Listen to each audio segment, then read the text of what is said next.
ஆஸ்பத்திரிகளுக்கு போனாச்சுன்னு சொன்னால் அந்த ஆட்கள் அது எந்த மதத்தை சேர்ந்தவங்களாக இருந்தாலும் சொல்லலாம். நம்ம கையில் பைபிளை பார்த்தோன்னே ஏமா நீங்கள் கிறிஸ்தவங்களா கொஞ்சம் ஜெபம் பண்ணுறீங்க அப்படின்னு சொல்லி என்ன செய்வாங்க, கேட்பாங்க. அவங்களுக்கு ஜெபத்து மேலே நம்மளை விட அதிகமான நம்பிக்கை என்ன செய்யும் இருக்கும். நீங்கள் ஜெபம்லாம் கேட்கும் அப்படின்னு சொல்லுவாங்க பாருங்கள். அது மாதிரி மற்ற மதத்தில் உள்ளவங்களும் என்ன செய்வாங்க, கேட்பாங்க. முஸ்லீம்கள் கூட கேட்பாங்க ஜெபம் பண்ணுங்க அப்படின்னு சொல்லி.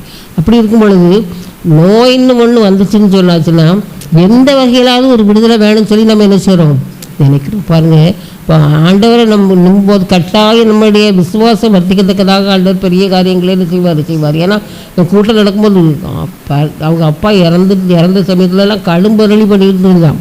அவங்க இனிலாம் யாருங்க வரக்கூடாது, ஜெபம் பண்ணக்கூடாது, யார் ஊழியக்காரங்க வந்தோன்னா காப்பி கொடுங்க, எல்லாம் கொடுங்க, காணிக்க கொடுங்க, ஆனால் வீட்டில் ஜெபம் பண்ணக்கூடாது அப்படி தான் சொல்லுவோம். அதுக்கு பிறகு தான் அதிலிருந்து தான் ஆண்டவர் அவனை அதிகமாக என்ன செய்தார், பிடிச்சார். பாருங்கள், அதிலிருந்து தான் அதிகமாக ஆண்டவர் அவர் ஏற்றுக்கொண்டார். அருமையானுடைய ஆளுடைய ஆண்டவர் யாரையாவது பிடிக்கணும்னு நினச்சி புள்ளி வச்சாருன்னா யாராவது தப்ப முடியுமா?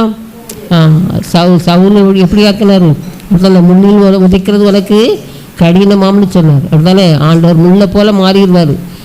ஆண்டவரோடு அப்படித்தானே கற்பாறை மேல் மோதுகிறவன் என்ன செய்வார், நொறுங்கி போவான்னு சொல்லியிருக்கு. ஆகையினால ஆண்டவரை மறுதளிக்கிற பிள்ளைகளை தான் முற்றிலுமாக என்ன செய்வார், ஆண்டவர் எடுத்து தனக்கான பிள்ளையாக மாற்றி பயன்படுத்துவார். அருமையானவர்களே, அப்படின்னாலே நம்முடைய விசுவாசம் குறைவில்லாதபடிக்கு ஆண்டவர் அன்னைக்கு நம்ம என்ன செய்யணும், கிட்டி சேர வேண்டும். அடுத்து பாருங்கள், மற்ற 28:9 போட்டுக்கு பாருங்கள். மற்ற 28:9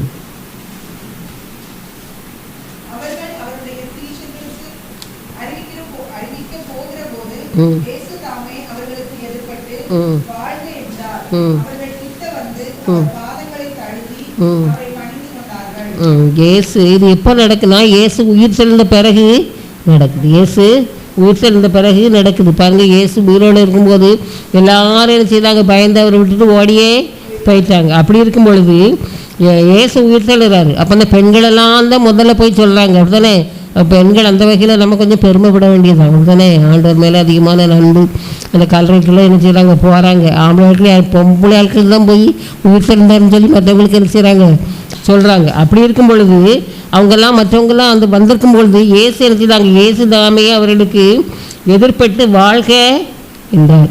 அப்போது அவர்கள் கிட்ட வந்து அவரை என்ன செய்தாங்க, பாதங்களை தழுவி என்ன செய்தாங்க, பணிந்து கொண்டார்கள். பாதங்களை தழுவுனாங்களாம். ஒரு காலை போய் கொண்டு எல்லா பாவம் செஞ்சோம், அப்படி தான் நம்மள்ட்ட ஓடித்தோம், நம்மளை காட்டி கொடுத்தோம், அப்படி தானே. ஆகையினால எங்களை மன்னிச்சுடுங்கன்ற மாதிரி என்ன செய்தா அவருடைய பாதங்களை என்ன செய்தாங்களாம், பணிந்து கொண்டார்கள். அவருடைய பாதங்களை தழுவி அவரை பணிந்து கொண்டார்கள். நான் ஒரு இடத்துல என்னையே தொடாதன்னு ஆண்டவர் சொல்லுவார் உயிர் தெழுந்து கொண்டு. ஆனால் இவங்க பாதங்களை தொட்டிருக்காங்க. தொண்ட சமயத்தில் என்ன செய்தார், அவங்களுடைய பயம் என்ன செய்யுது நீங்கள் பாருங்கள்.